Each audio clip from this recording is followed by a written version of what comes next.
आप सभी को मेरा नमस्कार। मैं हूँ ऋषभ प्रसाद। आपकी मंजिल के सफर में आप सबका फिर से एक बार स्वागत करता हूँ। तो आज हम एक बहुत ही इंपॉर्टेंट विषय को लेके आपसे मिल रहे हैं। कुछ पॉइंट्स, 5 पॉइंट्स जो आपके एग्जाम से पहले आपको जानना बहुत ज़रूरी है। बात ये है कि अगर आप इन चीज़ों पे काम ना करें तो आपका जो प्रिपरेशन होगा वो अधूरा ही रह जाएगा, ये कंप्लीट ना हो पाएगा। और जिनका नहीं हो पा रहा है उनको इस चीज़ों को देखकर सीखना पड़ेगा कि क्या-क्या चीज़ में हमको काम करना है, जैसे कि हमारे रिजल्ट अच्छे आएँ। ठीक है? जैसे क्या होता है कि हम बहुत मेहनत कर लेते हैं फिर भी हमारे रिजल्ट अच्छे नहीं आते। कारण ये कि हम तो 97% अपना कम से कम मेहनत कर रहे हैं, कोशिश कर रहे हैं, मगर 3% जो होता है वो छूट जाता है हमसे और हम टॉप नहीं कर पाते हैं।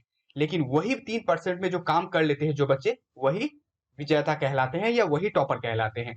तो हमें इन 3% पे भी काम करना पड़ेगा, जैसे कि हमारे भी रिजल्ट अच्छे आएँ। चलिए देखते हैं क्या-क्या चीज़ है। सबसे पहला क्या है आपका, वेक अप ऑन टाइम। हमें सबसे पहले समय पे उठना सीखना पड़ेगा अभी, क्योंकि एग्ज़ाम से पहले time management is more important. That's why I am telling you कि हमें समय पे उठना बहुत ज़रूरी है। कुछ लोग क्या होते हैं, अब 2 तरीके के लोग होते हैं, एक जो रात तक जाग सकते हैं, दूसरे जो सुबह उठ जाते हैं। जो सुबह उठते हैं वो 6 बजे या 5 बजे उठ जाइए। मॉर्निंग का एकदम समय जो होता है प्लीज़ेंट होता है, पढ़ने के लिए अच्छा होता है, दिमाग बहुत एक्टिव होता है। उस समय आपका दिमाग जो होता है, बहुत अच्छे से चीज़ों को कैप्चर कर सकता है, रिकॉर्ड कर सकता है अच्छे से। तो उन चीज़ों के लिए आपका मॉर्निंग अच्छा है। अगर आप मॉर्निंग बैठे तो कोई दिक्कत नहीं, जो मैंने कहा ये सारी चीज़ को करिए। लेकिन अगर नाइट आउल है, रात को आप जाग सकते हैं, तो उसमें भी कोई दिक्कत नहीं, क्योंकि सबका बॉडी एक जैसा नहीं होता है। और मैं ऐसा प्रेशर नहीं करूँगा कि आप बहुत सुबह 4 ही बजे उठ जाइए, सारी चीज़ करिए। ये पॉसिबल नहीं होगा। तो इसी वजह से मैं बोल रहा हूँ कि आप आराम से उठिए, तब भी चलेगा, लेकिन तो आपको रात तक पढ़ना है, आपको नाइट आउल बनना पड़ेगा। इन सारी चीज़ों को याद करना पड़ेगा, ठीक है? अगर आपका ये टाइम मैनेजमेंट अच्छा हो जा रहा है, तो आपका प्रिपरेशन अच्छा होगा ही होगा। ठीक है? सुबह उठ के 2-3 घंटा पढ़िए। हो सकता है कि आप अगर 6 बजे उठे तो 7 बजे से पढ़ना स्टार्ट करिए, 1 घंटा फ्रेश होने में लगेगा। 7 से आप 9 तक पढ़िए, फिर आप थोड़ा ब्रेक लीजिए आधा घंटा का, जिसमें आपको अगर गाना सुनना पसंद है तो आप गाना सुनिए। जो भी चीज़ आपको पसंद है उस चीज़ को करिए हाफ एन आवर, फिर देन आप साढ़े 9-10 बजे तक फिर से पढ़ने बैठिए, नाश्ता-वास्ता थोड़ा ब्रेकफास्ट करके, ठीक है? इस तरीके से कॉफ़ी-वॉफ़ी का आप सेवन कर सकते हैं बीच-बीच में, जिससे कॉफ़ी आपके मतलब जो मेमोरी पावर होता है उसको अच्छा करते हैं। कहीं-कहीं पे तो मैंने ये भी पढ़ा था साइंस में कि अगर आप नींबू को काट के रख देते हैं तो उससे उसकी जो खुशबू होती है उससे आप ज़्यादा टाइम पढ़ पाएँगे। तो करके देख सकते हैं, मैंने अभी तक करके ऐसे देखा नहीं, लेकिन मैंने इस चीज़ को पढ़ा, ठीक है? क्योंकि ये सारे वीडियोज़ बनाने के पीछे मैंने थोड़ा रिसर्च किया कि किस तरीके से बच्चे अच्छी चीज़ों को कर पाएँगे, तो ही मैं इस वीडियोज़ को अब तक लाया हूँ। ठीक है? तो सबसे पहले हमारा टाइम मैनेजमेंट हो गया। अब हम दूसरी तरफ चलते हैं, हमारा दूसरा क्या चीज़ है?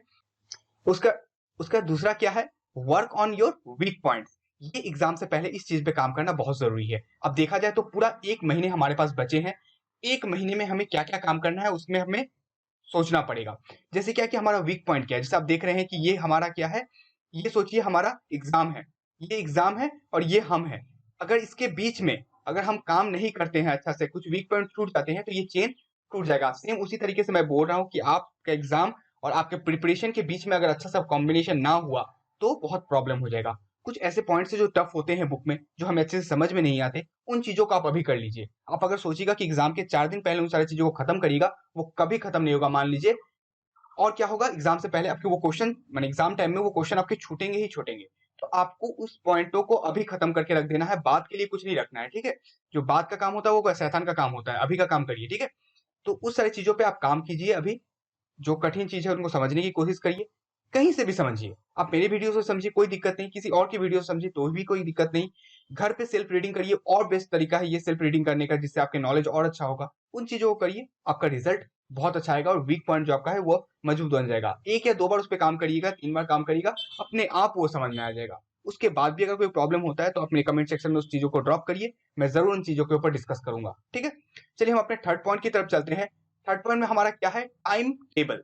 टाइम टेबल देखना बहुत ही इंपॉर्टेंट है अभी एग्जाम से पहले। क्यों? क्योंकि एग्जाम हमारे 4 तारीख से शुरू हो रहे हैं और पहला एग्जाम हमारा क्या है, इंग्लिश है। क्या है, इंग्लिश है। उसके बाद आपको एक के बाद एक डेट पढ़ते रहेंगे, तो आपको ये चीज देखना है कि किस डेट में के बीच गैप कम है। जैसे 4 तारीख है, देन मुझे डेट सही तरीके से याद नहीं, मगर आपका हिस्ट्री के या ज्योग्राफी के आगे आपको बिल्कुल 2 या 4 दिन का ही समय मिल रहा है। तो ऐसे एग्जाम जिसके बीच का टाइम टेबल बहुत कम है, टाइम पीरियड बहुत कम है, उन सब्जेक्ट को आप जल्दी खत्म करिए, ठीक है? तो यही इसी वजह से मैं कह रहा कि टाइम टेबल बहुत इंपॉर्टेंट है, क्योंकि जैसे पॉलिटिकल के आगे आपको बहुत टाइम छुट्टी मिला है, बहुत टाइम का ब्रेक मिला है, लेकिन ज्योग्राफी के पहले आपको ये चीज़ बिल्कुल नहीं मिला है। तो ऐसे एग्ज़ाम आप देख लीजिए आपका क्या-क्या सब्जेक्ट है, तो वो एग्ज़ाम जिसके पहले बिल्कुल भी टाइम नहीं है, उनको आप पहले प्रिपेयर करिए अभी। पहले वीक में ही खत्म कीजिए। ठीक है। साथ ही साथ आप क्या बनाइए, हर दिन रिवीजन सेशन का भी एक टाइम बनाइए, एक टाइम टेबल बनाइए, उसको रात को आप 1 घंटा रिवीजन के लिए रखिए। एक होगा डेली रिवीजन और दूसरा होगा वीकली रिवीजन। पहले आप क्या करिए, डेली रिवीजन को करिए, आज मैंने ये सुबह पढ़ा, रात को रिवीजन कर लिया। वीकली में एक दिन आप ऐसा करिए कि जो वीकली सारे वीक मैंने क्या पढ़ा उसका रिवीजन, और लास्ट में एग्जाम से पहले आपका पूरा जो मंथली रिवीजन होगा उसको आप करके एग्जाम से पहले आप जाइएगा। तो मंथली रिवीजन के लिए तो मैं कहूंगा कि एग्जाम से पहले आपको 5-6 दिन की मिनिमम टाइम मिल ही जाता है, सिर्फ ज्योग्राफी छोड़ के आई थिंक। तो बाकी का तो आप कर लेंगे, लेकिन इसके लिए आपको अभी से प्रिपरेशन करना पड़ेगा। ठीक है, तो टाइम टेबल के ऊपर भी आपको काम करना पड़ेगा। चौथा पॉइंट की तरफ चलते हैं, क्या है ये, ईट लाइट फूड। ये बहुत इंपॉर्टेंट है, ईट लाइट फूड। मटन चिकन एकदम दबा के आप अगर रात को सो रहे हैं तो आपको सुबह उठना बिल्कुल भी पॉसिबल नहीं है। या आप रात का जो डिनर है उसमें बहुत हेवी मील ले रहे हैं, बहुत रिच खाना ले रहे हैं, तो आपको बहुत जल्दी नींद आ जाएगी। आप हार्ड वर्क उस तरह नहीं कर पाएंगे जितना आपको अभी जरूरत है। आपको लगभग अभी कम से कम तो 8-10 घंटा पढ़ना ही पढ़ना है। इससे अगर आप कम पढ़ते हैं तो आपका जो चीज अच्छे से सिलेबस को कंप्लीट करना है वो नहीं हो पाएगा। इस वजह से मैं आपको सजेस्ट करता हूँ कि अभी लाइट फूड करें। लाइट फूड का मतलब ये नहीं कि खाना बिल्कुल छोड़ दे, खाए, कम रिच वाला खाना खाए, चिकन मटन भी खाए, लेकिन 1 या 2 पीस 3 पीस खाए। ऐसा नहीं, कोई कोई होते हैं, मेरे एक फ्रेंड ही है जो 1-1 किलो एक बार में मार देता है चिकन, ठीक है, इतना सारा खा लेता है। तो वो चीज को आप ना करने जाए, लाइट फूड की तरफ जाए। ज्यादातर सब्जी अगर खाते हैं तो बेस्ट है, आपको बिल्कुल ही नींद नहीं आएगी। होता क्या है कि अगर हम ज्यादा चीज खा लेते हैं तो हमें बॉडी को मेहनत करना पड़ता है उसे डाइजेस्ट करने के लिए, और जब वो डाइजेस्ट करना चाहता है तो हमें तब नींद आती है। मेन प्रॉब्लम ये है। ठीक है, तो अगर हम लाइट फूड खाएंगे तो हमारे बॉडी को उतना ज्यादा मेहनत नहीं करना पड़ेगा और हम ज्यादा टाइम तक अपने पढ़ाई को दे पाएंगे, ठीक है, सोने से ज्यादा, जो अभी जरूरत है, जो एग्जाम आपका मांगता है। और एक बात है भी, अगर हम मेहनत ना करें और हमें सफलता अगर मिल जाए तो सफलता का महत्व नहीं रहेगा हमारे पास। इस वजह से मैं कहता हूँ कि जो चीज मुश्किल ही नहीं, उसे अगर हम आसानी से मिल जाता है तो उसका कोई मजा नहीं आता। मुश्किल से मिली मिली हुई चीज का ही मजा आता है। तो मैं कहूंगा कि इसलिए मेहनत करिए, सफलता मिलेगी और उस सफलता का स्वाद जो होगा बहुत अच्छा होगा। ये जितने भी मजेदार खाना है उससे तो कम से कम एटलीस्ट अच्छा ही होगा। ठीक है, अब हम अपने 5वें पॉइंट की तरफ चलते हैं, सॉरी, जिसमें क्या है, वर्क ऑन एडेड टॉपिक। आपको क्या है, एडेड टॉपिक के ऊपर काम करना बहुत जरूरी है। मैं ये क्यों कर रहा हूँ कि एडेड टॉपिक के ऊपर काम करना जरूरी है, क्योंकि इस बार के सिलेबस के मुताबिक आपका एडेड टॉपिक ही ज्यादा कुछ आ रहा है, जैसे कि एमसीक्यूज, पिक्चर बेस्ड क्वेश्चंस, उसके बाद जाके सोर्स बेस्ड क्वेश्चंस, उसके बाद जाकर आपको बहुत सारे कार्टून बेस्ड क्वेश्चन। तो इन सारे चीजों के ऊपर आपको काम करना पड़ेगा, एडिट टॉपिक इन्हीं कहते हैं। ठीक है, जैसे कि आप मेरी वीडियोस में भी जाके देख सकते हैं, सोर्स बेस्ड क्वेश्चन वहां पे है, आपको पिक्चर बेस्ड क्वेश्चन मिल जाएगा, आपको कार्टून बेस्ड क्वेश्चन मिल जाएंगे, हर चैप्टर वाइज आपको एमसीक्यूज मिल जाएंगे, ओवरऑल एमसीक्यूज मिल जाएंगे। तो ये सारी चीज मैंने अपने वीडियो में अभी से प्रोवाइड कर दिया, जैसे कि आप पढ़ सके और इनका नोट्स बना सके। ठीक है, साथ ही साथ चैप्टर वाइज नोट्स भी है, ज्योग्राफी के आप चैप्टर वाइज नोट्स लेना चाहते हैं तो वहां से ले सकते हैं। ठीक है, तो उन सारी चीजों के ऊपर अभी से काम करिए, क्योंकि ज्योग्राफी के पहले टाइम नहीं है और सब्जेक्ट वाइज एमसीक्यू को देखना बहुत जरूरी है, नहीं तो बहुत कुछ छूटेगा। आप मान लीजिए आपके जो 15 नंबर एमसीक्यूज के हैं, ये जो बहुत इंपॉर्टेंट मार्क्स है, 15 नंबर उठाना आपको 5 मिनट्स का काम है, लेकिन इस 5 मिनट्स के लिए आपको थोड़ा मेहनत करनी पड़ेगी। इसी वजह से मैं कह रहा हूँ कि जो आपका एडिट टॉपिक है उनके ऊपर काम करना अभी से शुरू कर दीजिए। अगर आप उनके ऊपर काम नहीं करते तो आपके मार्क्स बिल्कुल भी अच्छे नहीं आएंगे। ठीक है ना, तो उसके ऊपर आप अच्छे से काम करिए। और भी कुछ अगर आपको समझ में नहीं आ रहा तो मैं कहा आपको, जैसे कि आप कमेंट सेक्शन में कमेंट करिए, हम लोग तो कम्युनिकेट करते ही हैं। ठीक है, तो उससे हम उन सारी चीजों के ऊपर आपके लिए एडिशनल चीजों के ऊपर मैं जरूर काम करूंगा और वीडियोस प्रोवाइड कर दूंगा आपको।